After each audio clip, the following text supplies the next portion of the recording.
All right. We are recording. Welcome to the, which we're sure I've got agenda in front of me. February 26, 2025 KMAC meeting.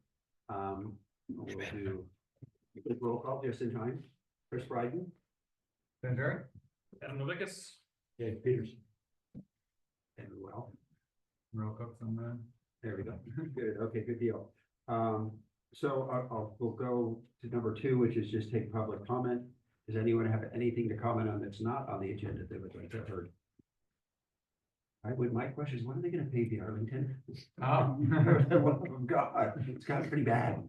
So I'll throw that one on there and get it on to John. But that'd be an interesting one if there's a way to get bigger. But it's gotten pretty bad just up and down the corridor, I think here.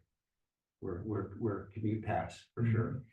I would say, I will say that a couple of years ago, there was an opportunity and there were some leaders. I believe Sarah was one of, what's Sarah's last name? But anyway, they wanted to do a public art project along the Arlington. Mhm. And that it was open, but there was some regulatory concerns. But I think that it kind of languished on the vine for a little bit. Hopefully we can resuscitate that or something similar. But people understand that's a need, and thank you, Chris, and we'll push it again. Gotta throw it out there before it's popping and retire. There we go. All right, then we will move on to item 3, which is approval of the meeting minutes from our January 29th meeting. Yeah, or did we already do that? It would be approval, yeah, last meeting. I don't think we approved them yet, no. No, we did it last. This one says approval of meeting on January. But it says unanimous, but we haven't. Oh, it might say, it might indicate. Okay, yeah, I'm on the, no wonder why it wasn't looking, thank you, God help me, all right, I was looking at last year, I'm good now I got the right one, next time, something's wrong here. Okay, so we're good to go, I'm back on path here, so, approval of meeting minutes from February 26th, let's go with that, I wonder I was getting the wrong date. Yeah. Perfect. Anybody feedback, motion to approve. Seconded. all in favor? Aye. Blew up, you raise a hand, there we go, okay, good deal. All right, unanimous on that. All right, and then I've got consideration board information. Yes, I believe John is with us now. John, Supervisor Joy, are you with us? Yeah. No, I don't. First time I saw, and people have said before about the Amanda Knox thing. Mark, you must have heard about this. Okay, Supervisor Joy, please mute your phone, but we're ready for you when you're ready. Talking about it, I didn't know about Amanda Knox. I didn't know about this. So in both cases, it's the first time that I'm seeing this. Okay, John's iPhone, please mute. I'll mute it. We can move on. All right, we'll move on to item 4. So for the 2 items today, let me start with, which I think will be helpful because we've kind of missed this the last couple of meetings. I'll put it on me. But let me read through the general plan policy so we understand what we're kind of reviewing the 2 projects for. Both projects tonight are a continuance. So I'll ask both the applicants kind of just to go through what you've maybe changed. You don't have to go back through the entire application. But I just want to kind of cover the things that we do cover. So there are a couple things. So the general plan policy, we're allowed to review new residential development that provides reasonable protection for existing residences in the Kensington community with regards to view, design compatibility, including bulk, size, and height, adequate parking, privacy, and access to sunlight. Second piece is preservation of views, natural features, example, the bay and mountains, and the developed environment, bridges and skyline should be incorporated into the review of the development applications. Also to review proposed residential development for design compatibility with nearby development, i.e. mass, height, mechanical activities, provisions for adequate parking.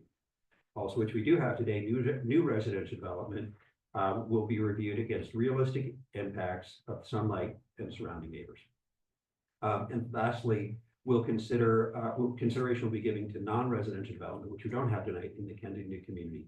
But let me also, do we not have any variances? I don't think we do. I don't believe so. So then I won't go through the variance requirements. But one thing I did want to touch on before we go, because I know this has been asked a couple of times, is the related to, and John's on, he could speak to it if he wants to as well, but related to the gross floor area comments that we've gotten on several of the properties, there is no guideline or limit to the size of property can be built. The threshold that is put in place is to trigger a public hearing. The reason that was put in place wasn't to govern how big a property could be built on a given size property. It was so that people in Kensington would have a chance to review it. Because what we were finding, and that's why the ordinance was put in place, and this was put in place, is that things would go in front of somebody in Martinez who doesn't live in Kensington. It would meet all the requirements, meaning it didn't ask for a variance, was in all the setbacks, and they would just stamp it. They'd send out some notices. Nobody would notice it because we're all on vacation in Europe summer. We get home and we find out that somebody was building a giant house next to us, right? So the reason that is there is for us to have the opportunity. It forces a mandatory hearing. It doesn't govern though what KMAC can approve or recommend approval for or not recommend approval for. It is not a guideline for us. It is just a trigger for us to look at a property. So I wanted to cover that. So with that said, we can move on to the first one, which is item number 5, 20 Eagle Hill. Thank you. I'm Jeff Backus. I'm representing Kathy and Tim. And during the last presentation of this project, basically the conversation centered around the garage and the impact of the garage potentially on the view.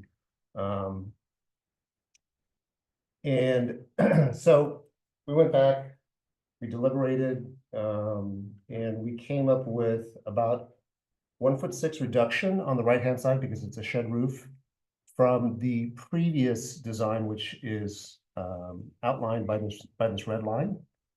And so that's the design that we were comfortable with. It was giving something back to the neighbors who had requested some reduction. And in addition, the neighbors also requested story poles. And the pole that was for the top wood piece was the original design, and then underneath it there's a line with a series of flags on it, and we enhanced it just for this graphic presentation to show you the difference between the two. So yeah, so that's kind of where we are at with the current design, is to reduce the right-hand side of the garage downward, kind of leaving the left-hand side more or less where it is. And just to refresh your memory, this blue outline indicates the house that's actually behind it, 12 Eagle Hill. So really, it's just that small band of garage that's actually adding a little bit more of a barrier to what's beyond it from what it was. Otherwise, the design has stayed the same. Just as a small point, probably the two peaks of the garage happen to be more or less literally within a couple of inches of each other. You're just measuring across. And that's where we're at. Okay. Helpful. I think we could, any questions? Yes, you're saying the view, that the blue line represents the roof of the house next door. Yes, yeah, 12 Eagle What is Hill. your elevation at the point of view of the camera? I'm sorry? What elevation is the camera at? Oh, the camera elevation It is, looks like it's 6 feet above the mechanic, the black. it's Oh, it's can 5, you- sorry, it was taken from over here Okay, against the gate. But you're Okay, seeing can you- cameras are probably So it's like 5. 5, Yeah, 5, 6. 7. It's behind this. Yeah, we just took it at a normal elevation, it's not. can you go back to that one? Yeah. Oh, right there. sorry. Okay, so that's the actual roof right there. The red line is, yeah. The red line's the roof, Behind it. that was. Oh, the roof is the roof behind it. Yeah. Oh, yeah, yes, correct. So you're looking down 5 to 10 degree angle, maybe 10 to 15 degree. If you go up to Eagle Hill, it's quite slow. It's up a hill, and then as you continue south or North. north, it continues to go higher and higher. Oh, no, so south was higher. South, it goes yeah. higher, southeast, Yeah. it goes south. Yeah, it's, it's essentially, this is one perspective, right, in terms of the view. From a different angle, it would look different. But in any case, it's reducing the impact of the previous design to this design. It's what the neighbors asked for. And yeah, that's what we came up with. Let's see, it helps. I got one from standing on the front. Yeah, of the house. we're the- I mean, I think what the other thing you're not seeing is that it's a pretty good distance back. Yeah, and we did this drawing, I think, these lines were somewhere between hundred and, 113 feet to 140 feet to where the adjacent homes were. So in terms of the angle of the impact of that garage was pretty minimal, 11%. Pretty small angles. Yeah. Okay. Additional questions? Maybe we close and open to the public. Do we have folks that would like to speak on item number 520 Eagle Hill? Please do, come on up.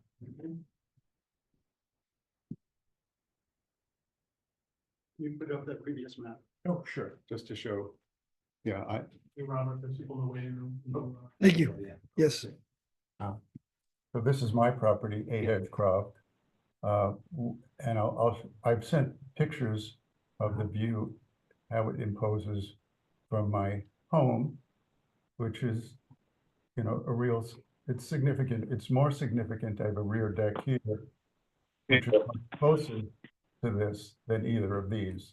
And you didn't note that. So the rear deck. We didn't get your pictures. For years, Yeah. and it shows that to you. Yeah. So let me ask, if I may, have you folks looked at the story poles? Yes.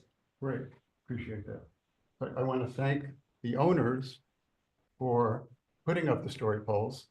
And I'll certainly want to stand by my offer to share in the cost, whatever it was. And I think one of our other neighbors will also.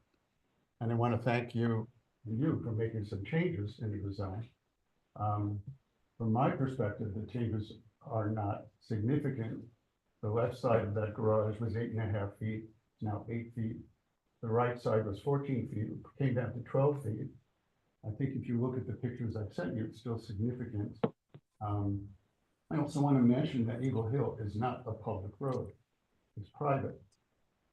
Collectively, the 9 houses that border on it pitched in 5 years ago, in the past too, to repave that road. We even discussed putting a gate at the bottom of that road. And the reason I'm saying all that is I believe other people who have property on that, not just the 3 houses that are primary, do come up and use that space regularly. They bring up family, they bring up visitors, and look at the view that's important to them. So I wanted to mention. Also, what's not here, not in the design, and the owner is an architect, I believe it said there's going to be solar panels. That's certainly going to impact the view even more. It would be helpful to know how far above those solar panels will be. And then there's a further view impact of the portion of the home that's to the left of the story post. It's further back, but clearly that's going to impact the view. So, if the request to continue to put up full story poles, maybe not the whole bottom part, but at least the top part, whatever is viewable from Eagle Hill, so everybody can have a clearer view of the impact. The suggestions I have besides that one to help with our viewing is the downslope. If you're out there, you saw every other driveway on the west side of that hill slopes down to varying degrees. So collectively, those of us on this side, on the east side of the hill, have asked slope it down somewhat, not necessarily as much as the others, but sloping it down a few feet would make a significant difference in terms of opening up the view. Flatten the garage roof, that's taken place to some extent, but do that even more. And then possibly move the whole project, slightly further downhill. So those are my points, and I appreciate you listening and taking it in. I've sent you pictures. I appreciate you viewing those, and I know one of our neighbors who may be checking in by Zoom is abroad now, but hopefully she'll have a chance to speak. Any questions for me? No, thank you. Thank you. Do we have? Kristen Lindsley, I am the person that Andy's talking about, we- but I'm happy to wait if others go. I don't need to go now if other people want to speak. Sure. Hello, do you want to speak? We're having trouble hearing you. Please, speak louder. Give me 1 second. I know, I think I increased the. Hello? The volume. There Go we ahead. There we go. If we can just get your name and your address that we. Okay, is this better? Is this Yeah. better? Yep. And I don't have to go next. Most of what I have said, I have I shared at the last meeting. This is Kristen Lindsley at 1 Eagle Hill. And I had asked, and the board, the council was good enough to support my request for story polls, which, as you know, were put up on Monday. I am in Japan right now. I have not had a chance to view them in person. Obviously, I'm just on a short vacation here with my daughter who's teaching over here. But the bottom line is I have seen the photos, and I'm very glad that the polls were put up, because the photos really do bring home to me that it is a dramatic impact on the view, at least from the perspective of the properties on the opposite side, including mine, including the property at 10 Eagle Hill and the property at 10 Edgecroft and 8 Edgecroft, which it seems to me just a couple. I sent a memo that I wrote today because I wasn't able to come, and I didn't realize until late that I can't even appear by video because I guess the functionality doesn't work from Japan. So I wrote out this memo that I asked, I put in my thoughts, and I've summarized it by reference to the KMAC criteria that I know. I recognize that KMAC's advisory. I recognize that there's further processes, but I do think KMAC serves a really important role in evaluating projects from the standpoint of view, from the standpoint of design, bulk meaning not design, but the size and shape of the project as it affects other neighbors. And I just really strongly urge the board to take this very seriously, as I know it does. And as in past projects, including one that I did a few years ago, the board took it very seriously, and it engaged with me, the owner, and really gave me suggestions that would alleviate some of the concerns the neighbors had. We took that seriously. We went back and we changed the design of the project to accomplish that.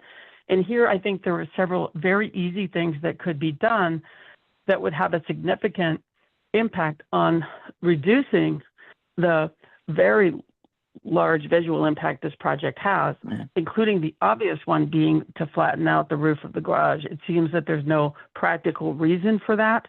It feels like it has no purpose other than aesthetic, as far as I can tell, but it also has an obvious impact that it is directly affecting the view in a way that is entirely unnecessary. And it just seems that that is a quintessential opportunity for change that would effectuate the purposes of the ordinance and the KMAC's charter, which is to permit owners to get their value from their property while minimizing the impact on other neighbors. And that garage does not minimize the impact on other neighbors.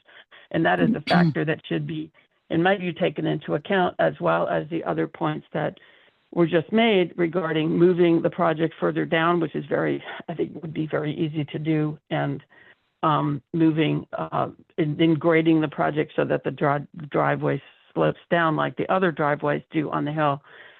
When I was last before the board, I spoke about the history of the hill and how people have always been courteous of each other to make sure that any new construction that they put up did not impact the views, because of the very unique nature of Eagle Hill and the value to not only the neighbors, but the community of those views, which now will be, as far as I can tell, entirely blocked from the perspective of both the pavement and from, to a less extent, but still a very real extent, from the standpoint of all three properties on the other side of the cul-de-sac. So for that reason as well, I think that this is a unique project. I think the fact that the board has approved other projects that's obviously relevant, but the board also has in the past gotten very involved in ensuring that a project impact is minimized, rather than just saying, well, we approved a project, like this another time. I think each project should get its own close consideration with these factors in mind. And I think that the story polls really tell a story that is very different from what we thought we were going to see just in my looking at the drawings. So I'd ask the court if the folks, if they have time to read the memo that I wrote, but I've tried to just quickly summarize the main points. And I'm happy to answer any other questions, but I think what I'd ask is that the board not approve the project as it's presented, that the board engage further with the owners on what changes could be made to mitigate these issues. And if anyone hasn't gone up to look at it, that they go up and look at the story poles so that further consideration can be given. The reduction that's happened so far, just a couple of final minor points. The reduction that happened so far, all it did was bring the roof down from 14 some odd feet to 12 feet. We were told initially that it was 12 feet. So all that really did was conform the drawing to what was in what we had been told it said anyway, which was that it's going to be 8 feet on one side and 12 feet on the other side, which is where it is now. But that's still very, very high. And the only other things they're just concerns about whether a person can walk down a slope and accommodations issues, but all of that can be dealt with in the design of the project, well within the scope of what the KMAC guidelines provide. I don't think there's any issue here, like an ADA issue, where some exceptional accommodation needs to be made, such that there can be a design that's very much out of sync with the other designs in the immediate neighborhood. So I think those are my thoughts. I'm happy to answer any questions. Thank you. I just want to let you know, we did receive your packet, and I believe all the KMAC members were able to get out and take a look at the story poles. Perfect. Thank you so much. You bet. Thank you. Do we have additional comments or feedback? Yeah, Come on down. this is not any yes, that I come up here before the board and in front of Kathy and Tim. I did finally look at the story polls today, and I tried to come by and talk to you, and I didn't know what to do. But I wanted to talk to you about it before I came, so you would be forewarned. You know, I'm looking at the story poles and how close it is and how tall it is. It really feels very impactful, much more than I thought. And so rescinding my previous ones. I mean, I wish we all could have cookies and milk regardless, but I do think if you put the previous slide, as much as I also want to support Jack, fellow architect, you see like Kathy's house even is so much lower. And I know this is sort of the crest of the hill, but you can even see in the drawing, but I feel like especially with the story poles, it feels like, you know, too close and too tall. And it has that it will have a, you know, views that designed to make it less. So not happy to have to come up and say this. I like the design, but yeah.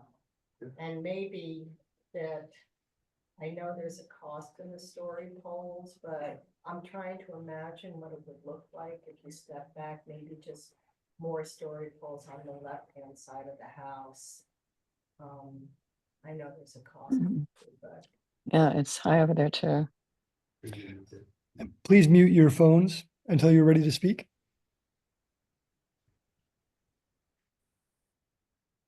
Maybe get a hand raisers or anyone else online that would like to comment.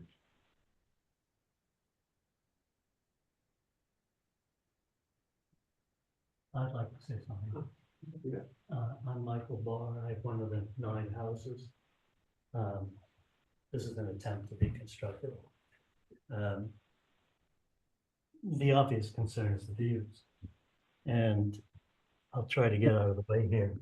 But there's considerable amount of foliage right here. And well, here does not do. I'm kind of throughout the Zoom thing. Please mute your phone until you're ready to speak. Thank you. So what we've got here, I think, is pretty much at the top of the knoll. And as you drop down, this foliage here becomes quite significant in terms of the view blockage. I'm sorry, from what perspective? As you move closer. As you drop down here, Okay. it's a significant slope. So as you go down, this goes up. Mhm. And there are yards worth of Mm. construction. But I was up there today, and all of this is on either the existing property line of the proposed new house or the neighbor's house, which has been owned for decades by the Pittsburgh. They own that. No, the one behind. They own adjacent to it. They own the property. Yeah. Remember. So there's your property here, but as you go down the hill, there's another That's property. their property. You own that house? They own the family, the 3 lots. Well, Yeah. can't buy my house. Don't intend to. So I don't think, well, you correct me, but as you drop down, there's significant impact on the view, including Dr. Condi's house. And since you're the only people that have, I think, jurisdiction over that, these bushes and small trees have grown considerably over time. I know what happens here because I have engaged with some of my neighbors and some people across the street about decreasing the height of their trees, et cetera. And if this were decreased considerably, but not in terms of ablating the existing foliage, then that view as you go down the hill would be opened up. And so I would like that to be considered as part of the overall plan. I have a question for you. So you're on the house, one of the houses that goes down. Yes, more downhill? if you think of Eagle Hill, there's a bulb at the top and a stem, and Yeah. I'm on the stem. Show us where you are Can down. you point to where your house is? I'll try. This Okay. is my house with the, So is there, the new construction, like what, based on historicals, what view are you losing or being? None. No, he's not. Oh, okay. No. So you were saying as you're coming up the hill. I think your ask was if they could trim the trees, that it would help overall, even with the property built, it would help with view obstruction. oh, Yeah, so I think it wasn't, I I'm think it's, talking on behalf of my neighbors. Yes. I'm just Okay. trying to contribute some information. Okay, okay. so I think overall that if you build a The house. and the reduce location of tree the house Yeah. is irrelevant to the comment I'm making. Yeah. The comment I'm making is about restoring a chunk of the view. Okay, via trees. Yeah. Okay. Yeah, perfect, thank you. I think there's a hand up. John, would you like to speak? Now you gotta unmute, John. There you go. Yeah, yeah. Hi, can you hear me? Yes. Yeah, great. Yeah, so my name's John Newton. I live on Coventry Road down the block from Eagle Hill. I've designed probably 100 hillside houses in Kensington, Oakland, Berkeley. I just wanted to point out that like in Oakland, they actually have very strict guidelines preserving the public view along Grizzly Peak and Skyline. And I've always adhered to those rules. And I feel like Contra Costa doesn't have clear rules. And so it's a little bit more challenging. That all being said, it just seems like beyond, it just seems very clear to me that they should just make the garage as, flat roof, as low as possible. Oakland by law requires you to drop the driveway as much as you can, without, making your car bottom. So it just seems in this case clear to me that they should just, as a good neighbor approach, just lower the garage, make it a flat roof, lower the driveway, as much as reasonable. And then I would wholeheartedly go to Contra Costa and support them, in every way possible. And I think the other neighbors would too. I'm just not sure why they, it seems needless to pitch the garage roof in this case. So that's all I have to say. Thank you, John. There's a, I just have one quick, very 1 minute comment. I'm gonna comment on the other project as well, but. would you please come over here so that Thank Yeah, you. as a resident of this area, about the last 35 years and living in Kensington for 11 years, I just want to point out that you guys are relatively new residents, and the reason this area is so desirable and it's a place where people want to live is because of this ordinance and because of all the work people are doing here. So I just want to emphasize that that's why this is a desirable area, and want people to make that connection. Other communities don't do that, so.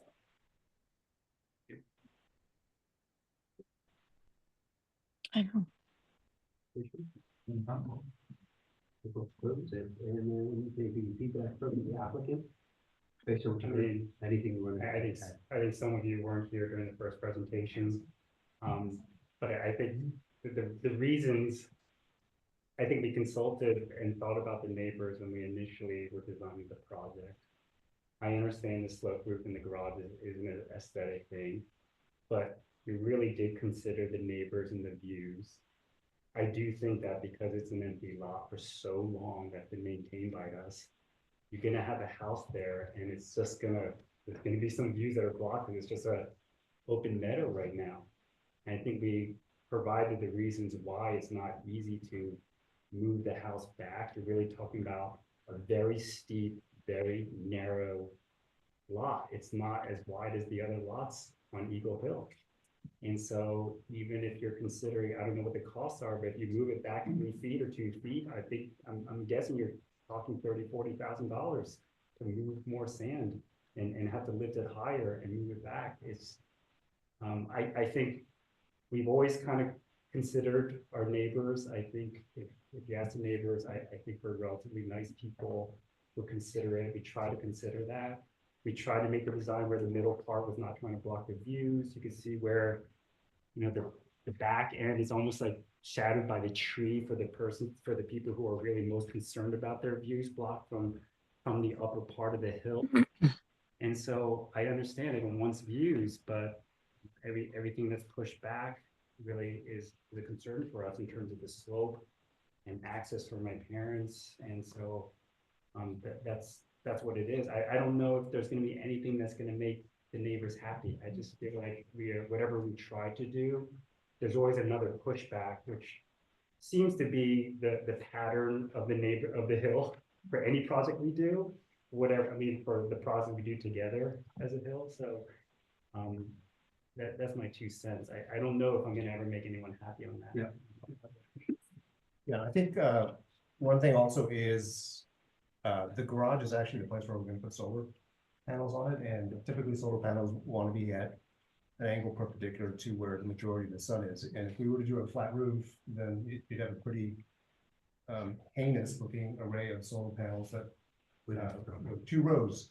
So this is a much better solution to have the solar panels be close and tight to the garage roof form. So John, I appreciate your comments, but I think in this case, the garage does double duty in terms of providing a place for the solar panels, and might as well look integrated as opposed to being a tacked on thing. And that's just, yeah, that would be really unfortunate. Okay. Question about the solar panels? Yes. Would you please come up? How high? Sir, are you able to come up? Or I don't need to come. when you do, this is recorded for posterity. If you're unable to, Thank you. This is not my comment. It's just a question about the solar panels and what I'm Adam Briggs, and I live right across the street in Hillary and Danny Goldstein's house. And I'm just curious about what the height of the solar panels will add. About 5 inches. Okay, great. Yeah, it's pretty low impact, and you can't go right to the edge of the roof structure. So in terms of, you have to be a couple feet back from the edge. And so in terms of adding additional height, it doesn't add additional height. It just, it's pretty. I'm not an expert on solar panels, but I have a flat roof, and the solar panels are just pretty much sit on. I guess they're at a little bit of an angle to catch the sun, but they're at the opposite angle that they do on here. Mm. It depends on where you're catching the sun from. Yeah, and Yeah. right, they figure, so I don't know if it would definitely. It would be better when it was steeper in terms of, but, Or if they have to, I mean, do they have to be on the garage? Maybe for not on that other slope, but, because that's, You want them south facing to get the most sun. the south what I mean. facing is actually, well, is Yeah. it's more out. Straight out that way, and we always think that's west, because we're looking at the bay, but the architect that came up to do the community center goes, no, he's looking at his bill watch, but that's south. So I don't know what's, I don't know, Yeah. just. So then I guess we'll close to the public.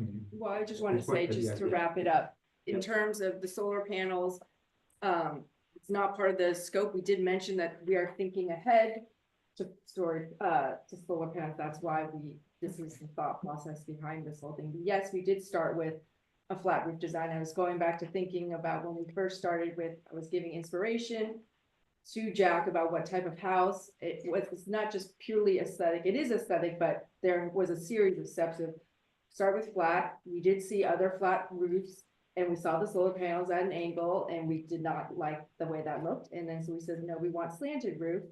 And I think originally before we had the slants going the other direction, and we actually looked at it and said that actually will block the view more, because then you have the high point on the side facing the city, the low point on the other side where there's already trees. And so then we flipped it. So just trying to give a reason that we have thought of these things. And so for when someone comes in and just says, oh, flat roof, well, I see no reason why they should have a flat roof. There was no, other than a design aesthetic just to pitch this giant roof, there was a lot of thought and consideration, and we have actually made a series of decisions taking it back since that. In terms of also the slope of the driveway, there is a slope in the driveway. It's not completely level. Jack and I actually cleared this with Jack today. If there's section, there is a slope down. It's not like we're saying we want it completely flat. And we know this because we do have a very severe slope in our driveway, which we had to redo because Tim's car bottomed out every single time. And so to easily say that, oh, just make the downward slope, we understand that it's not just so easy to make it down. So we had to put a French drain in on our current house because the water runs. So there's, for people say it's very easy to just do these things. It's not very easy. We are trying to make it as easy as possible and palatable as possible for everybody, but it is at a cost to us. And we've already spent additional costs to do this. And so as you can see in this slide, there is a slope already to the driveway. So it's not to say that it is, no, it is not, it's not going up. And there are other driveways on the hill on the west side that do not go down. They go straight flat as well. So that's it. I think we're going to close the public. Pastor, can I make any questions or just comment amongst each other? Feedback? I have a question. The peak of the roof at the westernmost, the living area there with the clear story windows, how high is that above the roof of your present house on the left? The house on the left? That is a question I can't answer. Guess. Um, Educated guess. 8 or 9? Okay, what about the house on the right side of the existing? Yeah, it's something like that. I think they're the same. No, actually, I actually don't think it's that. Neighbor's roof pitches. yeah, it's maybe The 4 blue or line 5. line is at an angle, so if you project 50 Yeah. feet, you're going down at least 8 feet. It's much Yeah. further down. Maybe 10, 12 feet. Yeah. So I'm just bringing to light the point that the house is designed, which is beautiful design. I love it. It sits much higher than the two houses on either side. Yeah. Right, the main, I mean, And the garage sits even higher than that. What it's. you also don't see is the house to the very left, which is cut off in that crop picture. Maybe if you, in the very first picture, there is a garage that's even closer to the street and higher up on the hill. Which is our neighbor on 24. Yeah, 24. so maybe go to the very first slide. I think it was in your original photos picture. Up here. Yeah. Keep going one more. So yeah, so this is where you can see the whole, so you can see, yes, that house. But see, this garage here is like 22 feet from the edge of the road. And it sits much higher than this is where we live now, or current. And then, so if you stand here, the new garage is pretty much at the same distance from the road, even though it's still about 10 feet further back from the edge of this road. And I don't know that that's back of that house is 8 feet, because it's like 13 feet height of the living room, or 12 feet internal height.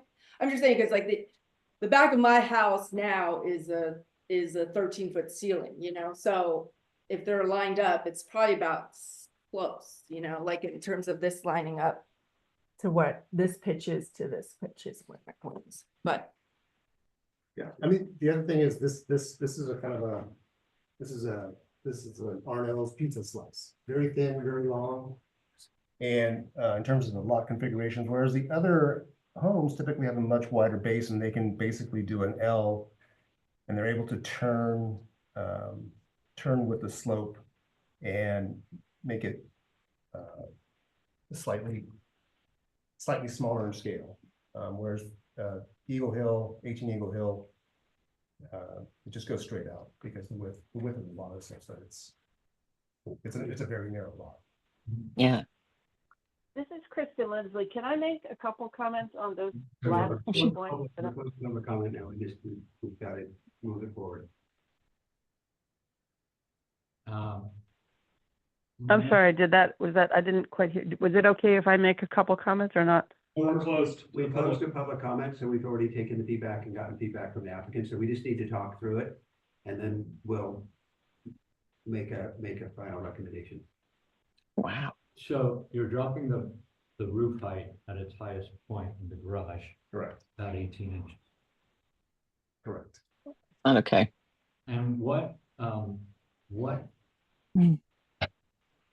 it looks almost, you know, from the side view here on the section, it looks almost as if the garage is at the top of the hump that's there. The hump actually I gets. realize that you're gonna get rid of a lot of that dirt, and you're setting it down so that you will have a downward slope, so you're getting rid of, you know, less 2-3 feet of dirt to finish grade, not excavated foundations.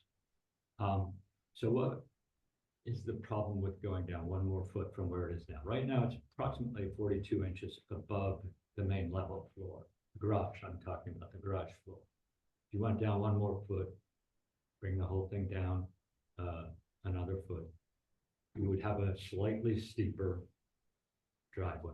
I understand that. There are ways to contour driveways so that you don't bottom, especially when you're building fresh. David? And I'm very cognizant that, like, as a committee, we have to be very careful to not try and solve design problems for the applicants. Yeah. So I know where you're You're going. right. You're So right. I just- yeah. You're right. Yeah. Okay. Yeah. My questions and my suggestion is. Yeah. done. I'm sorry. Thank you. Yeah. No, thank you. You're right. Yeah. You're right. Absolutely.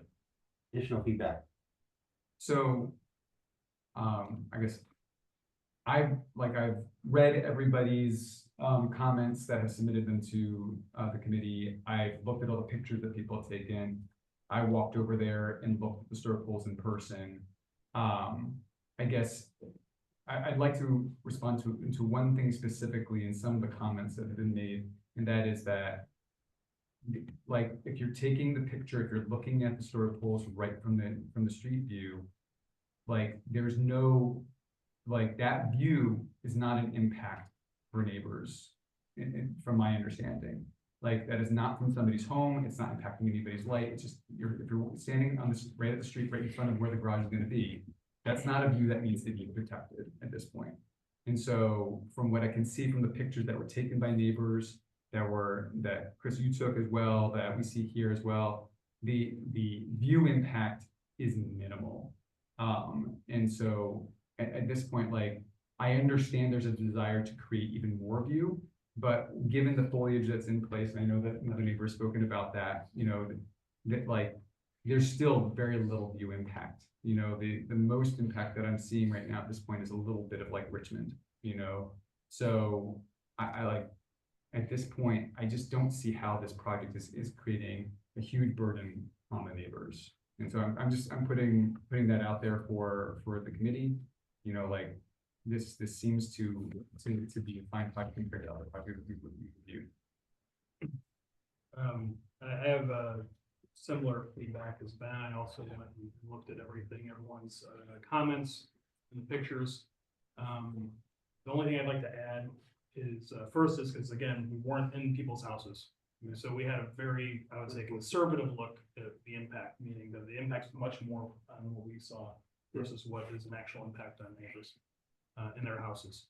And even from that standpoint, we have approved building that has had dramatically more impact on neighbors than even this conservative look that we're looking at right now.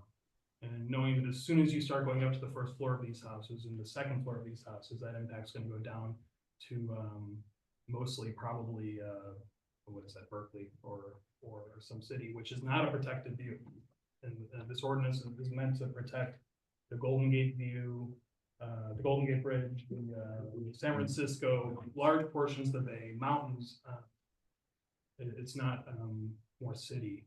So I think in staying consistent with how this board has looked at these challenges in the past, my personal feeling is this is well within a reasonable build this neighborhood, and I find the impact on views.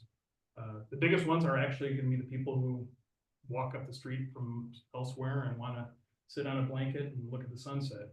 And I was tempted to do that myself, but people are allowed to build on their property. I agree with you, council members, that people are allowed to build on their property, and we certainly want this family to be able to move forward. It's been a lot of steps.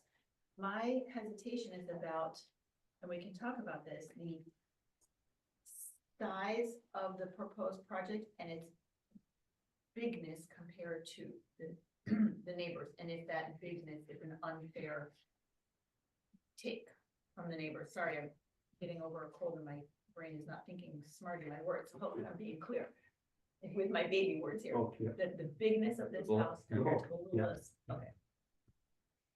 One thing to note is the bulk has the greatest impact on 20 Eagle Hill, which is their property. Right, theirs.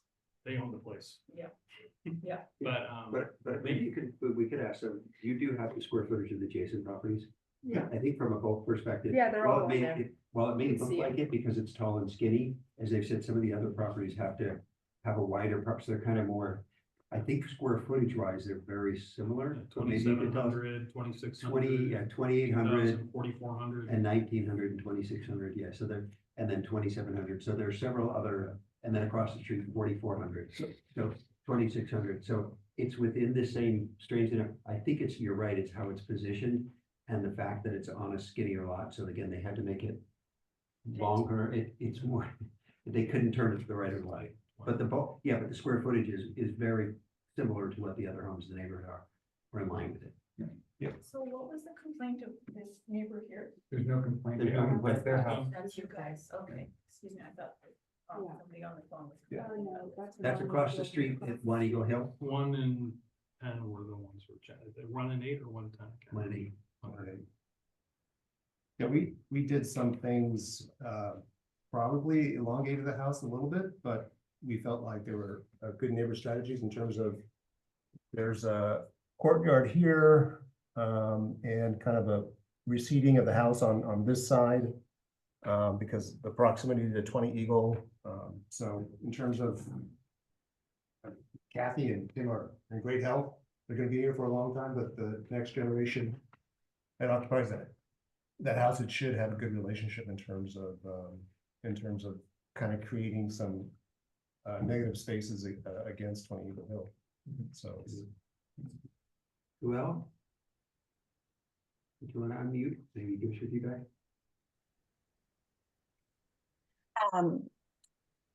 I am in agreement with Ben and Adam and the rest of the council. I think, we can't make everybody happy at all times with having something where something wasn't before. That's always, I know, a little bit jarring.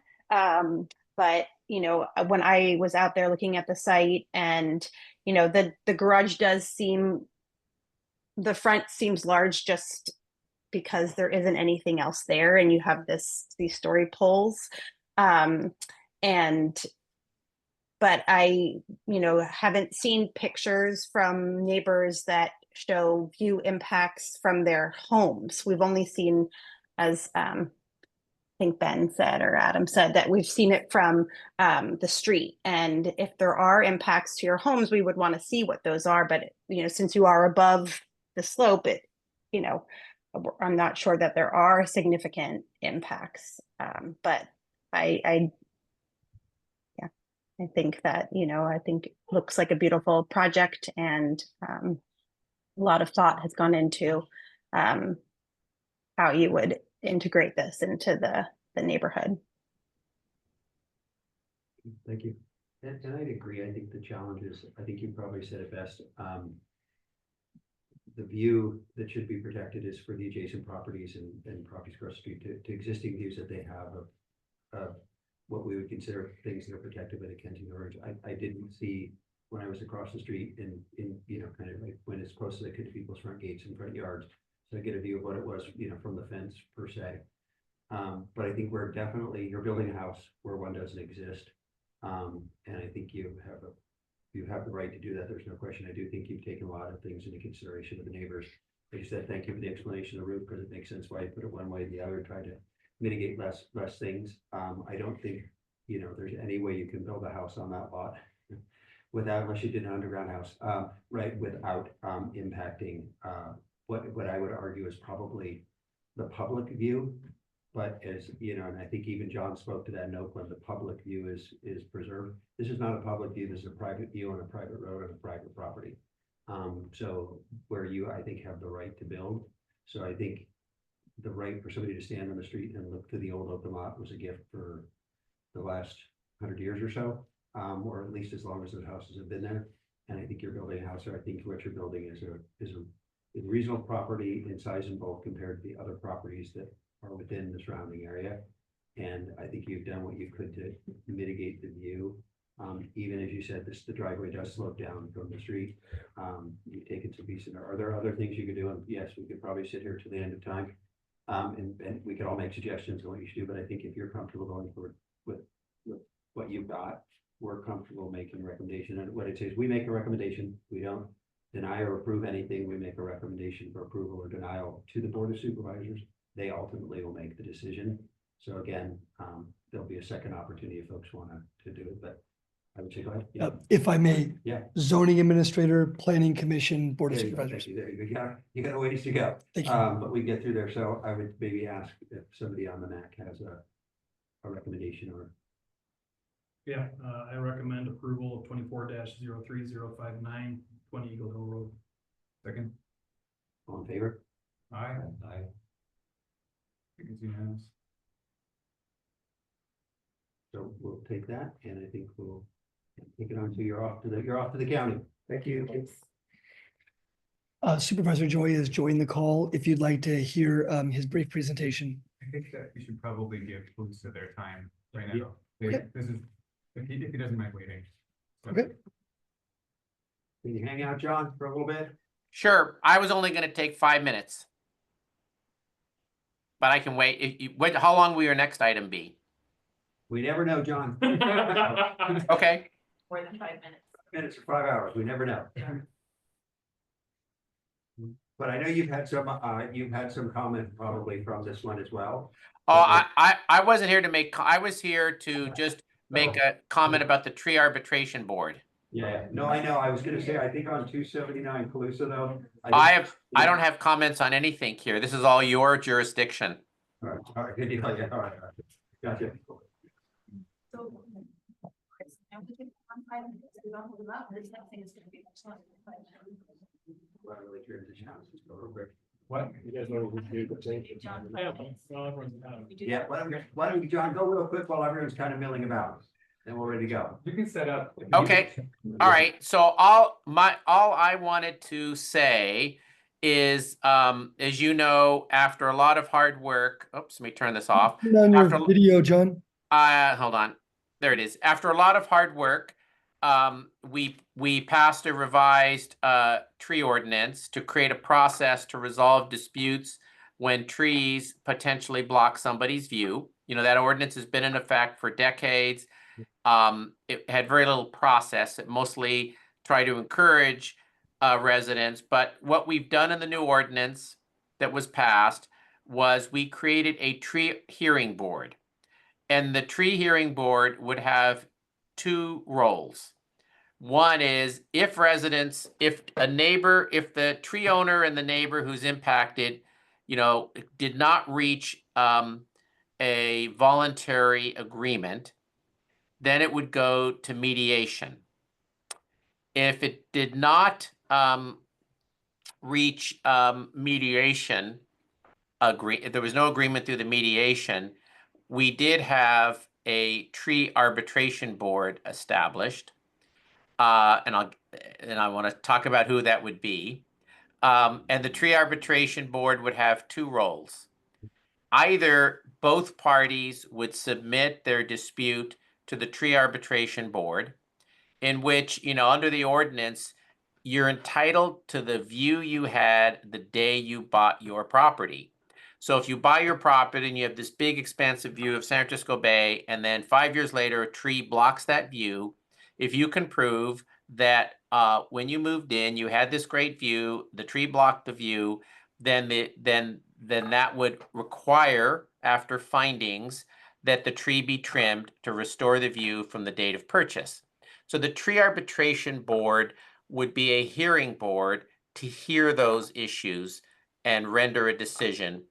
And that they would have that role if both parties agree to submit their dispute to arbitration. The other role that it has would be if, let's say, one party does not want to take it to the tree board, then the tree board could still have a hearing based on the request of one of the two parties and make findings of fact. And then if there's a lawsuit, the findings of fact by the tree board would be used by the court and would be a rebuttable presumption, meaning your findings out of a tree arbitration board would be considered fact by the civil court unless they were rebutted. So a rebuttable presumption. And our thought is to turn, now we don't expect a lot, nothing like like the planning ordinance. We don't expect very many things to get there, but it would serve that role. And we believe that since the MAC already works on view issues, that we wanted to designate the MAC to be that board. We would then, when we fill vacancies, we'd bring people in with that background as well. And the difference is the MAC would have, you wouldn't be advisory to the county like you are now. You would actually, you're built into the process. You would be staffed by the county planning department. You wouldn't have to do the work. They staff it. And you would have an official role under the county ordinance to either be the arbitrators or make findings of fact that are advisory to a court. So I just wanted to say that and just to raise that issue and say we want to bring an ordinance to the county or resolution that designates KMAC as this tree board. And wanted to hear your comments or any public comment. That was it. Again, I don't expect it to add a lot to the workload, and it would be fully staffed by the county. John, how long have you been here? I'm gonna say the same thing. Well, having worked on this planning ordinance 20 years ago and developed it, so I know this ordinance well, we always expected that was going to be busy because people add on to their homes all the time.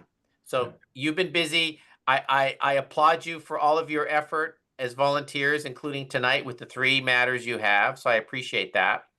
The tree, we have not gotten, you know, you may get those occasionally. Given you know, our office gets complaints, but given the lack of volume, of calls, I do not expect the tree board to be very busy.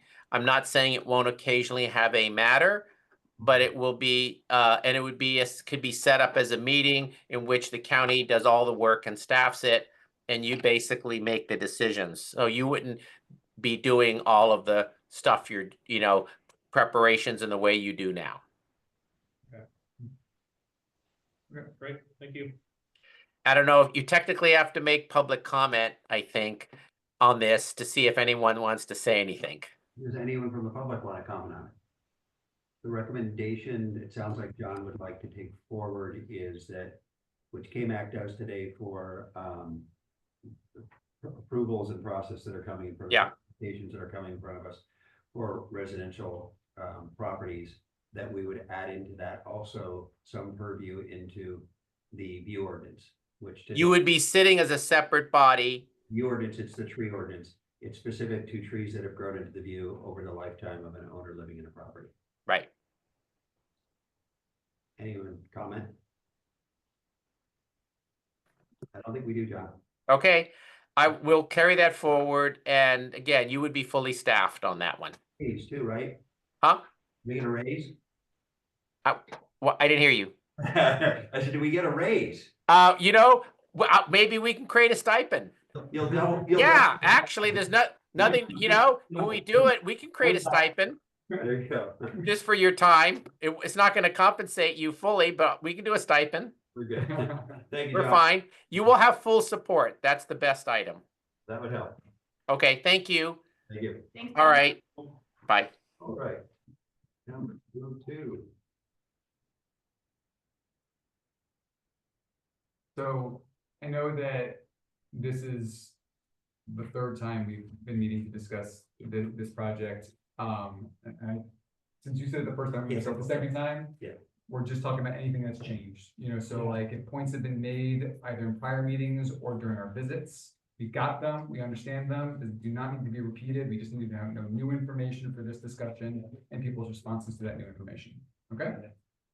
So since the last meeting, we met last week, last meeting we had, we decided to do story polls. That was, showed the building after we, dropped the overall height by about 3.8 feet.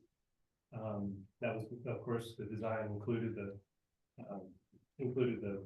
roof deck and the parapet, which was rising up above the slope part of the roof, which is 3 and 12 slope.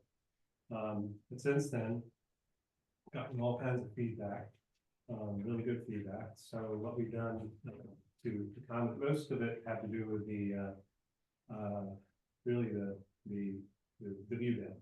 That was seemed like this a stumbling block. So we decided to go ahead and eliminate the view roof deck, and then and that basically that was like 3.8 feet, and that was basically the main reason for dropping it 3.8 feet, which without the roof terrace and the parapet, it's a little bit much. So we've brought it back up 14 inches, a couple risers on the stairs. So I think we're still okay. And I've got a view model to kind of show that I want to share.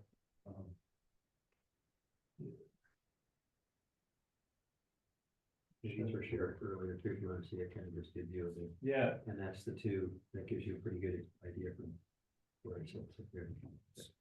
So I've got the model coupled with the information from Google Earth, so it's like a massive model here. We're not seeing anything else.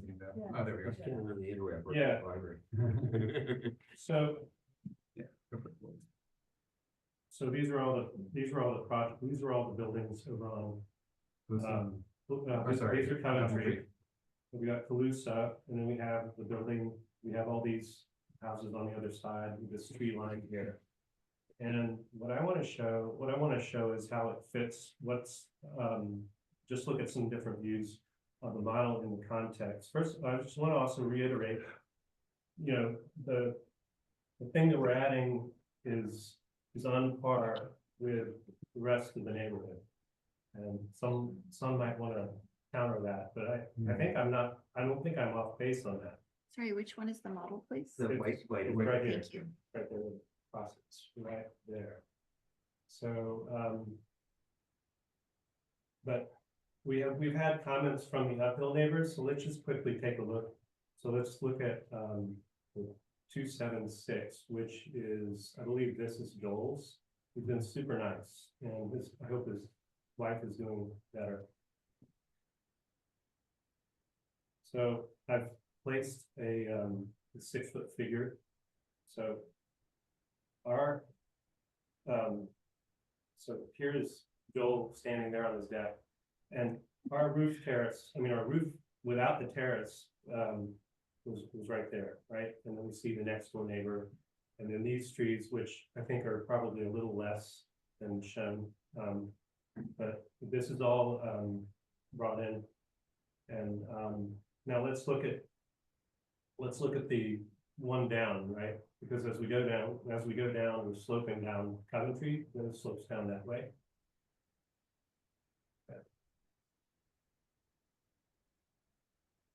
Okay, so this is Rick. And then this, again, we have what we see is the roof of our 279 Calusa, the next door neighbor, and trees that are on the edge of the properties, probably trimmed a little bit since this photometric model was created through Google.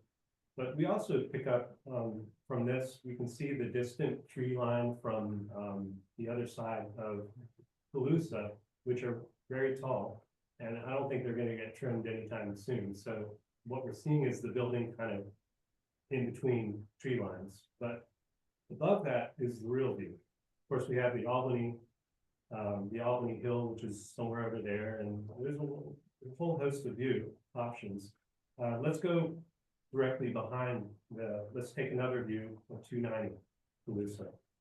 That's basically looking directly behind the property. Let me zoom out. Okay. That's in the middle. So these are the windows behind you. So again, the roof is basically sandwiched in between tree lines, and then we have the house next door, and then literally this view, if I could characterize it, you're literally looking across roofs. That's fairly typical, and it's a sea of roofs, and then you have the view beyond. And I don't think we're obstructing that experience in this. And then if I zoom in, I just want to also highlight one thing. Now this is showing shadows. Let me just check the shadows really quick here. This is the shadows at 11 a.m. right? And as we move forward, the shadows kind of like go back this way. It's going, towards the west. And so it rises from the east, it goes around in the west. Towards the west. So we've got the sun shaded by the next door neighbor. Now, any questions about privacy related to these windows? I would say, first off, all these windows are high sills. Second, that's a laundry room. That's a bathroom. It's going to have textured glass. This is a stairway.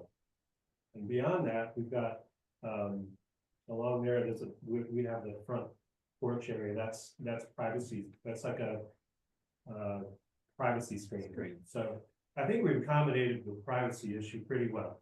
And that's, by the way, that is within the setback, right? And we've got about 14 feet between these. And then look, now if we're going to look at setbacks, let's step back a minute and just look at what the setbacks are in this neighborhood. I don't think we're any less than anybody else here. Look over here. Look over here. Look over down here. I mean, this is a great model because it really shows the context that we're working in. Look over here. Look at this mass of these houses. That's a big house. we've got more over here. I mean, anyway, I just wanted to, I'm glad I was able to show got this. you. I wanted to share it. Yeah, if you could then just share what you've done with it, what you've actually changed in the property. And That would be really helpful. yeah, Because and I then- think we get the bulk in size, and we all had a chance to go out and look at the story poles. one other thing too, I wanted to also mention, the development of hill size, typically you want to have you want the mass to step down. And you certainly wouldn't want to build any taller for the front building on this property. And if, you know, let's say this person has a view, if you build here, they're not going to have a view. Other people might choose to do something similar as to what we're proposing here. And if you front loaded the height to the front of the property, you're going to be cutting other people off from that opportunity to have view as you go to the back, and then, you know, they won't, you're going to be, you know what I'm saying? You're going to be blocking that opportunity off for the neighbors. Yeah. So I certainly wouldn't want to block the view for this neighbor. So with that, I think I'll just ask, I think You've taken off the roof deck. Can you talk to what you've done to the front of the house? absolutely, yeah. Okay. So we've taken the changes, to reiterate, we've originally, we had this roof going all the way flush with the front wall. We pulled it back now about 4 feet. It's only overhang from the front wall, couple of feet, maybe 2 foot, 2'6". We've also taken off the roof deck. But then as a compromise, we've added a couple risers. So but that was done to lessen the amount of excavation to make it a little bit more affordable. And the roof deck, by the way, will be was also partly for reducing the cost as well. So and so those are the key things. And I think honestly, I feel like we have something that really fits in. It's comparable with the neighborhood. It's comparable with the slopes and the other massing in the area. I mean, you know, we've got similar things you can see, and honestly, it fits. I really think it fits. We've worked hard. We listened to the neighbors. We've tried to, you know, understand the issues. And you know, my client here, she's got a growing family, and they've got this house here that's got 800 and some change for a living area, and they've got a garage and some storage area. That's substandard ceiling heights. Anywhere else, it's not considered living area. It's considered gross square footage by the county, but it's not living area. In order to make that fit, in order to make it happen, you'd have to either drop the slab or raise the building up, and then still it's a dark space. You're underground most of it because it slopes up. So anyway, I think I've summed it all up, I think, pretty well. If there are any questions, I'd be happy to take questions. No. Who else? Question? Anything? No. The risers, how much does that change in the feet, please? I'm sorry? The risers that were added, does it change the height now? The house? Does it add higher height? It brings it down from what was originally proposed by a couple feet, 2 foot something. I don't have it in front of me, but The entire whole thing now is 2 feet low. yeah, slightly more than like 2'4". And you've removed the roof deck though, which does take 3 feet off of the overall height as well. Yeah, we Because listened those are the walls that sat on top of it. Right. Yeah, we listened to the comments, and there was a lot of trepidation by the Ethel neighbors about umbrellas and also their privacy, and everybody that commented had something bad to say about the roof decks, and we just took it off. What makes you feel any better, that's 100% of these discussions about roof decks. Yeah. No one but the owner likes them.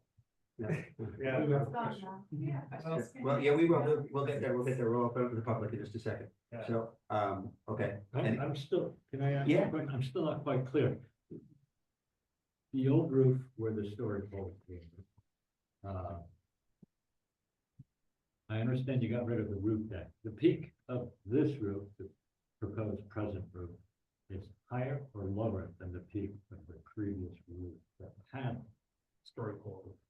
Yeah, that had the roof deck The one without the roof deck. Yeah, the peak. Where's the is- ridge? Where's the ridge? Higher or Oh, lower than the it was ridge, before? the ridge is, the ridge is it's 14 inches higher. It's higher. Yeah. Okay. But then the thing that was the real view obstruction, that let's not. I forget, understand, I was- understand. Yeah, My question is answered. Thank Exactly. you very much. And I think this one will help if you want to take a look at it. It's not perfect, but it'll give you better. oh yeah, that'll help, Yeah. yeah. I'll try I to can see that one. Yeah, the biggest, most, if you looked at the elevation, known apparent width of the house was, the view was, I mean, the height is the parapet wall of the roof there, so.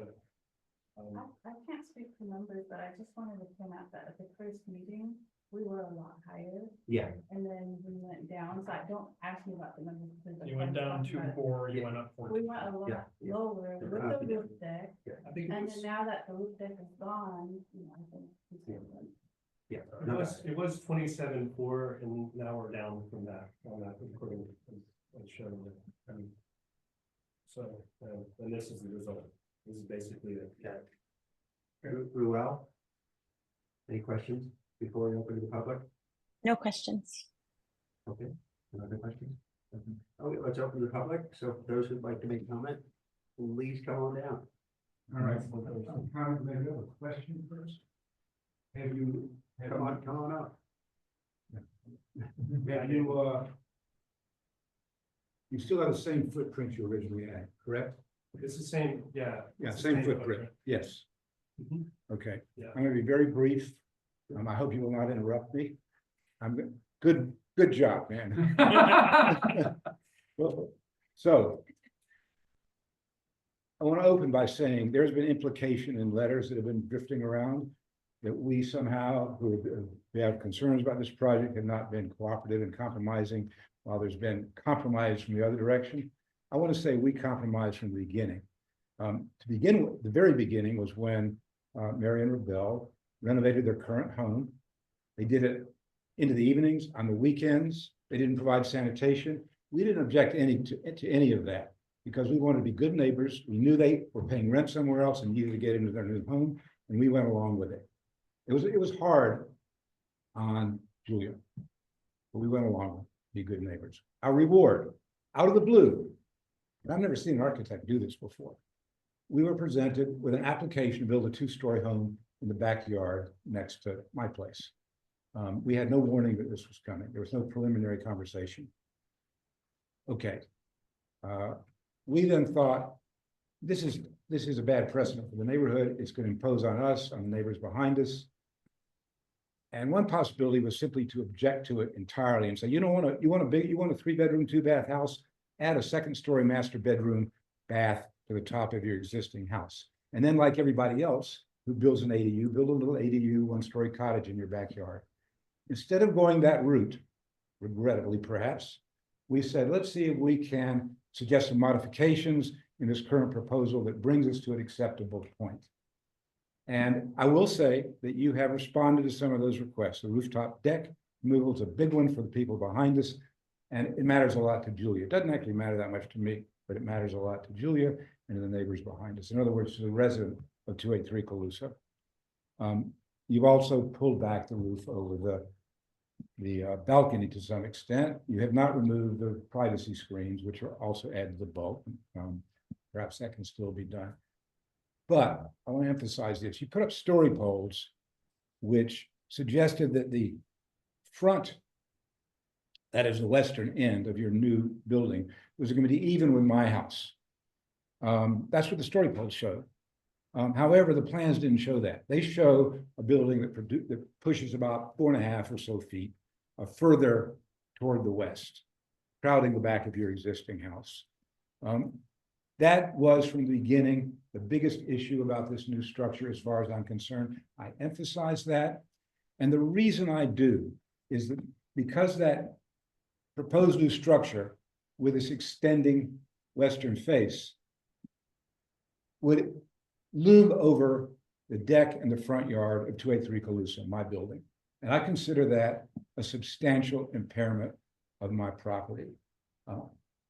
I did say when you came to visit the site that if in fact the building, the new building was pulled back so that it was more or less, the front was more or less in line with the front of my house, I'd go with that. That'd be okay with me. It's not ideal.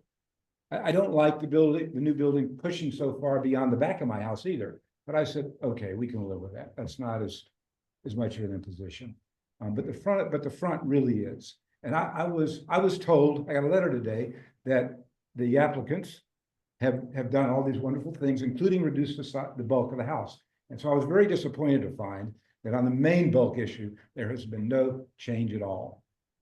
Maybe we can get together and work out a way to reduce that forward pushing of the house in a way that still allows you to have what you're aiming to produce. If so, that's going to be in everybody's benefit, because if we can't get to that, we are facing a long and costly litigation process, and you are dealing with a very tenacious son of a bitch. Thank you.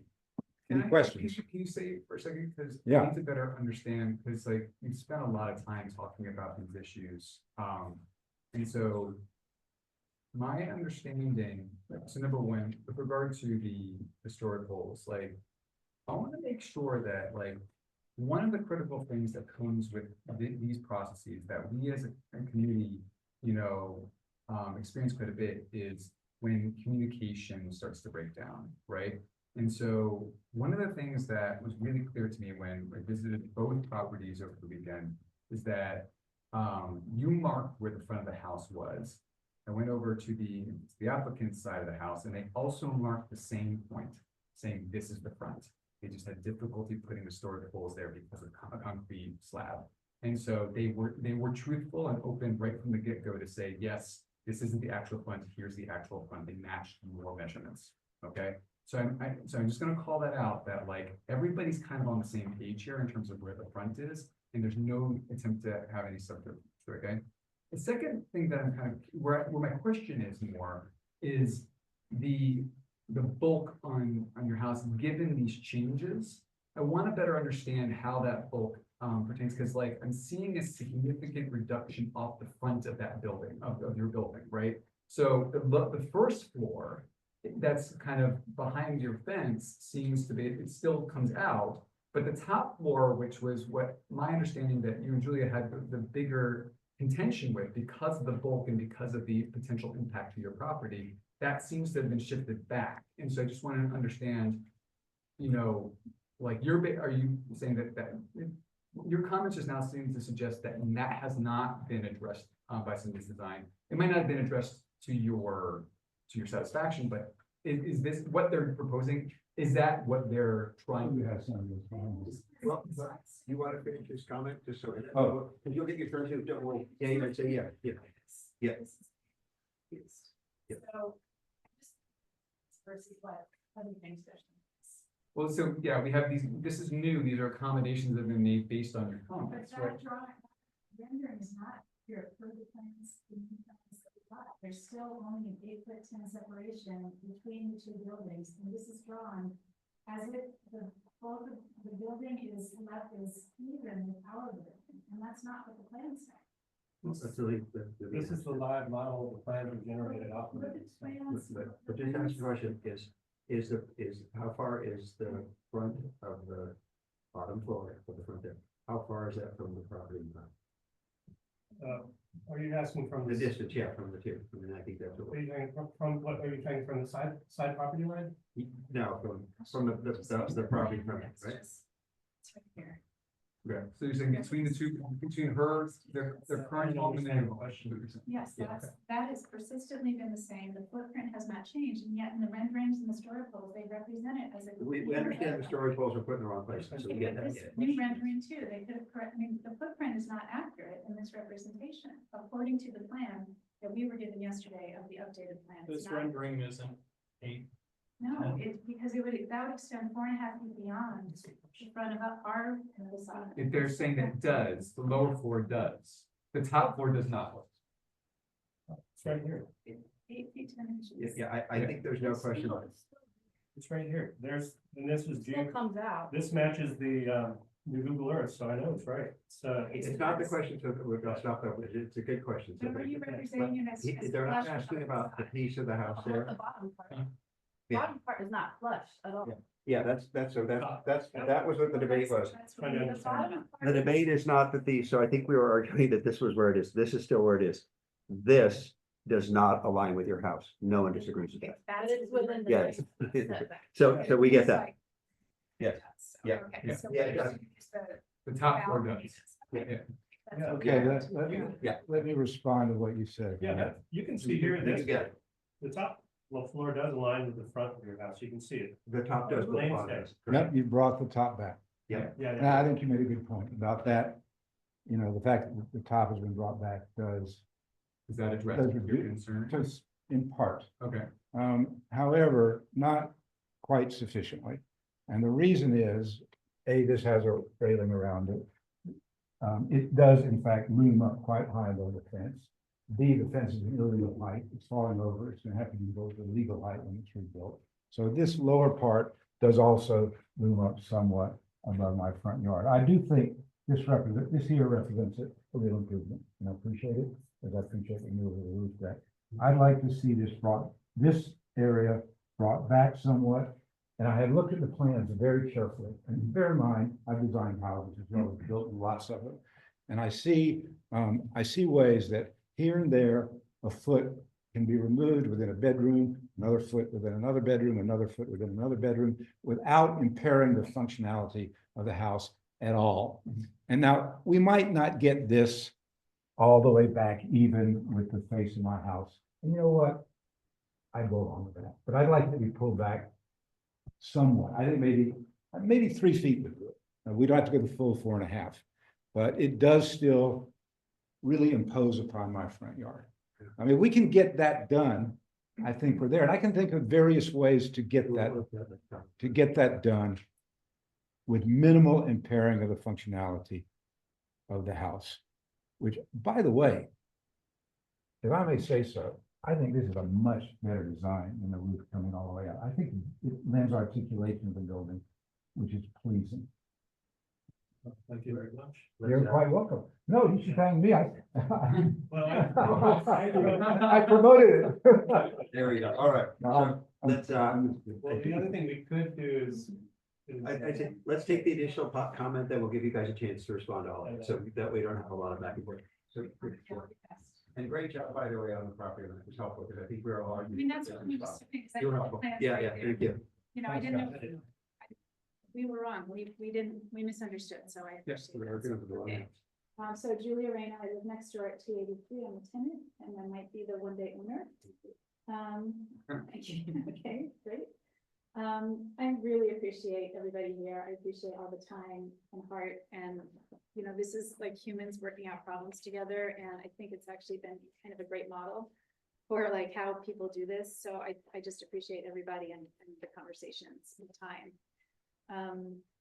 I think we've made real improvements, and I'm sort of with David. It would be really nice to see a little bit of a reduction back in the front. That would make a huge difference in our kitchen. The forward-facing nature of the front facade really reduces the light in our kitchen, and there's no other way to recover that light. But we're super happy that there's no roof deck anymore. The privacy concerns for us have been addressed, which is great. We did hear from the neighbor behind at 280 Coventry, and he wasn't aware of the meeting, and he had a statement that I would like to read for him, if that's okay with you guys. This is Rick Sparrow. Rick Sparrow. Yeah, so he just said, hi all. It wasn't clear to me when the next KMAC meeting would take place until Robert's email below, which was yesterday. Unfortunately, I won't be able to attend tonight via Zoom. Looking at the plans, it appears the maximum roof height hasn't dropped much, and I'm guessing the story poles haven't been adjusted to match the plans anyway. Although my concerns about privacy for 280 Coventry have been reduced or eliminated with the removal of the roof deck, my concern about the roof blocking a portion of the view from 280 Coventry remains. Sincerely, Rick Sparrow. Thank you. Okay. Anybody else? So can I just make a request? I would really appreciate it if in explaining the reason for your design, we didn't mention like they just want to have a family, they just want to expand their family. I feel like They did. Yeah, but Yeah. that's It's part of important. this It's like, discussion. understood, we can't take that into account. in privacy Exactly, like, I anyway. don't Don't, see if why- they wanna say it, they can say it, like, there's been plenty of other things that have been said that don't don't pertain to our decision-making process as well. No, we're just, Yeah, well, we know, what I would say though, generally speaking, we do genuinely ask why people are building it. We heard from the last applicant, he was building it for his mother. So typically we do ask the reasoning behind why somebody's making an adjustment to their mother, right? I think you all It's helpful. have to address the neighbors, like we have families too that are affected by these designs and Yep, care about our absolutely. families too, so Yeah. just think Yeah, it yeah. doesn't belong. Fair enough. Heather, my name's Peter. I'm not a neighbor. I don't live nearby there. I live in the community. And just a couple comments from this session. I watched the first meeting, and I thought there was a lot of constructive, awesome back and forth. That's how these things go. There's no black and white way to do it. And so I just want to commend the sorry, I don't know if it's a committee or group committee for, going through these stressful kind of things. And it is unfortunate to hear now some misguided kind of unnecessary comments about things that may or may not have happened early on. I think that's very unnecessary. It doesn't get anywhere, and especially threats of litigation, I think, hold no place in these types of meetings, and I think that they frankly shouldn't be allowed. That's a really serious kind of threat in the community when you're trying to do something. So I think you should really be Sir Joel not throwing out legal threats. I think it's actually illegal to do that. And it's certainly, I said, we're gonna get into a process. Litigation, extensive son of a litigation. bitch. Litigation on is there. not legal. Anyway. Let's, Yeah, let yeah. guys, I think please. If you were deliberately insulting and degrading me, I object to it. As understand. you did to these nice people who are. Oh, trying to no, build no, I've something. been very friendly. You're free to supportive speak. of He's that. free to speak. Please let him speak. Yeah. Thank you. I just wanted to make a point. I didn't know how else to say that. What I see here is, and what I hear from the stories are concerns being addressed, privacy concerns on the one side. I see the setbacks. I see two properties next to each other that are very similar. You have a smaller building in front and you have a larger building in back. Some of the arguments that are being made are, attacking a position that is actually being benefited on the same side. So just seeing these two properties next to each other shows that they are very similar. And so somebody complaining about privacy or some issue that some position or disposition that they have from exactly the same property set up in bulk is I think it's kind of argument. So Yep. thank you. Thank you. Additional feedback from the public. I'd like to respond for 30 seconds to that. First of all, litigation might be the wrong word. Process, it is litigation, it's conflict before various public boards, and eventually it could go to the court. That's not a threat of a lawsuit. But what's occurring to me here is we are so close. And I can give a little bit on that forward push of the house. Maybe you can give a little bit. We can pare it back a bit and we'll be there. And that is much preferable to what lies ahead of us if we can't do that, because it is a very long legal process, which is expensive in time and money, and it can go on for years. I really don't want to see that happen for either of us. It's fair, yeah. I beg your pardon. Dialogue. Go home. Yeah. So that's all. I hope we can get, I think we ought to be able to get there, frankly. I've got several ideas I can offer you, not here, it's the wrong place for it, in private, and they might preserve everything you want and give me that little bit less of imposition that I want. Fair enough. If not. Good deal. Okay. All right. Any comment from somebody who hasn't commented for public? Okay, then we'll close public comment. Would you guys like to give just feedback on, and you don't have to address all of it, just anything from a design perspective you'd want to One discuss? comment and question that I have really Yeah. is, right, when we were purchasing the home, we were done in escrow, getting ready to close, and the trees that were between our house and your house that were providing privacy and the shade to your existing home, lower home already for many years, you had those trees cut. So I just want to know, what was the reason for you cutting the tree? And what is the difference in the shade and privacy that you're talking about that those trees were already providing, that you made our real estate agent cut the trees? I have a picture of them if you'd like to see. Yeah. You remember those trees? Oh, sure, yeah, Yeah. those are live oaks. Yeah.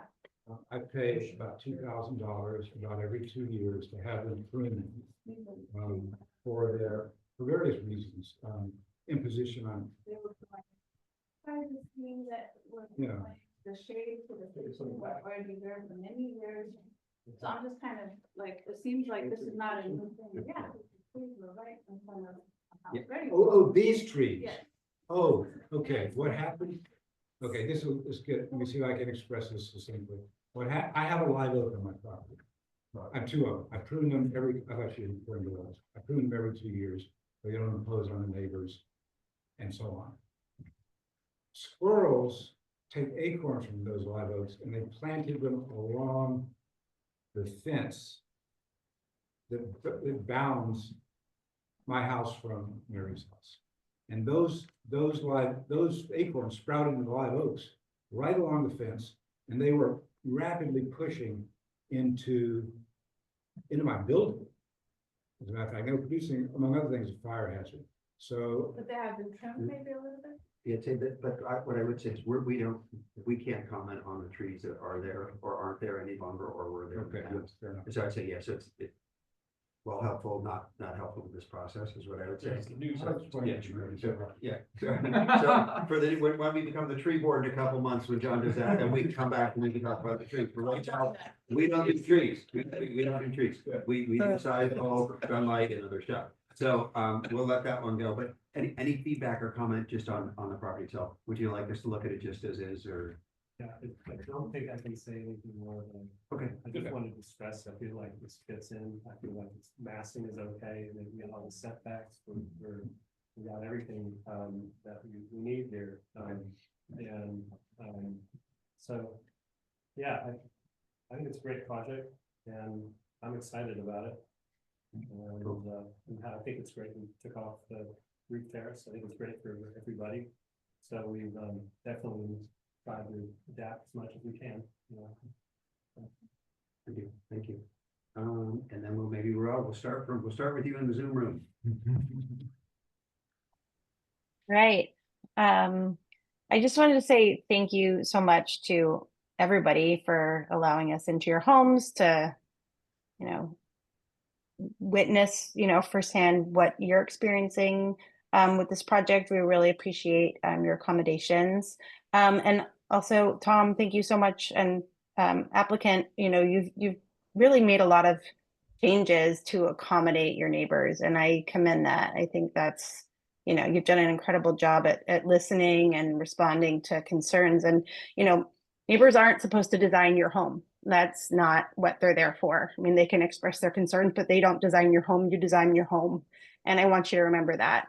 I think you've done an excellent job at listening to concerns, and you're not going to make everybody happy. And I just think that you've done come a long way since we first heard this project, and I just really appreciate it.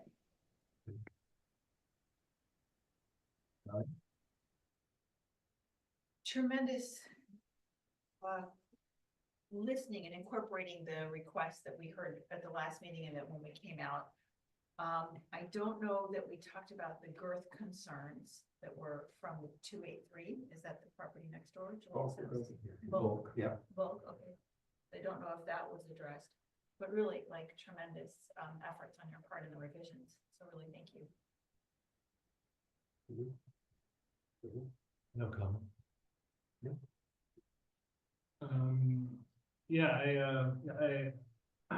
From the first plans, there's been a lot of significant changes here. I don't think the first plans were reasonable. And I appreciate all the dialogue we've had when we went out to visit the house. I did find the roof deck, roof line was pushing. So I think that was adding a lot to the bulk and adding a lot to privacy concerns. From what I remember being on everyone's deck behind the house, similar to the previous property on Eagle Hill, I don't think that the view impact is at all close to what we've approved in the past. So I don't think that view impact is a thing there. I think bulk was the bigger issue. I think that again, no one's ever gonna be happy, perfectly happy in these types of situations. I do think you guys stepping the roof back and moving the roof deck helped eliminate a lot of that bulk. Is it 100% perfect? No, I don't think anytime you're putting a 2-story house in a lot this size is ever gonna be perfect. You're always gonna feel that presence, and I think that's just a reality. So personally, I think with these changes, I feel much more comfortable with this project. I'd like to reiterate what Raul started out with, and that is like, appreciate everybody making time for us to be able to come to their homes, to be able to get a firsthand perspective on how this is going to impact the neighborhood. I also second Adam's comments that there's been a lot of accommodation here and significant compromises. I also thank the neighbors for providing a lot of openness to talking about and sharing their perspectives. I'd just like to express hope that these compromises are like that we can bring this project forward and allow people to continue to move on so they don't get stuck in a long process here. I think that there's always going to be compromises. The best option in some of these cases is that everybody's a little annoyed, but nobody's really pissed off, right? And so hopefully we've gotten to that point where everybody's a little bit annoyed, but you didn't get everything you wanted, nowhere near it, right? You're not gonna get everything you want, nowhere near it, but so everybody's a little annoyed, but the fact is, from a bulk perspective, pulling back that top floor makes a significant stride towards that. I think that moving the roof deck again makes a stride for bulk as well as privacy. So at this point, this seems like a much more reasonable project. Yeah, I would say the same. I would just thank you for Pauline. It was great to be able to see it from different houses. I do think there was a view impact when the roof deck was there with that extra 3 feet going up. Especially when I looked at it, I agree with you. I saw blue water obstruction, and I don't think you will now. So I think that was a massive improvement. I also think making adjustments for the 283, pulling the top of the house back and uncovering the deck that was there. I think all of that's an improvement. Again, I don't think it's perfect. Obviously, we've heard that from the folks at 283, but I do think you've made reasonable accommodations. I don't, again, you design your own home and take it forward the way it is. But I do think you made a lot of accommodations, which was great. I do think the neighbors gave really good feedback, which we listened to. So I would say I think the process worked here to the best that it can. And as you said, it's never, if we do it right, nobody leaves a smile on their face, right? It's somewhere in the middle, because that's what we're trying to do. And I think that's the piece, maybe, if we read that the first meeting, it's called reasonable accommodations. And so I think that's what we're doing. I would agree. I think this is reasonable. But I don't know if perfect or if wrong would be the other word, but reasonable, I think it is. And I think it meets the intent of the Kensington overlay ordinance for why it was put in place, was to do this.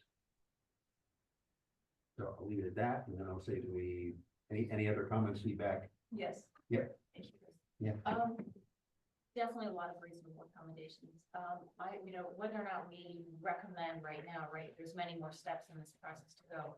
And I would just revitalize that if we're really this close to what I'm understanding from your neighbors, which is you guys are 4 feet forwards in the west, and they're asking, can you move back 3 feet? And if you guys, after you leave here, are able to have a conversation or some compromise or look together, I just think that would be a wonderful continuity of what you've already started here. So that would be my hope.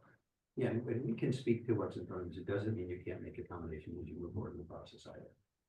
Yeah. We're kind of bumping up the rear setback. So Okay. We'd love to have more distance from the main house, but Okay. Somebody want to make I'll make a recommendation to approve or recommend approval of 24-03-060 Cruise Avenue. All in favor? Or sorry, second? Second. All in favor? Aye. All right, you move on to the next step of the process. And I think, again, I think you move forward with a lot of really great adjustments in the thing. So thank you for that.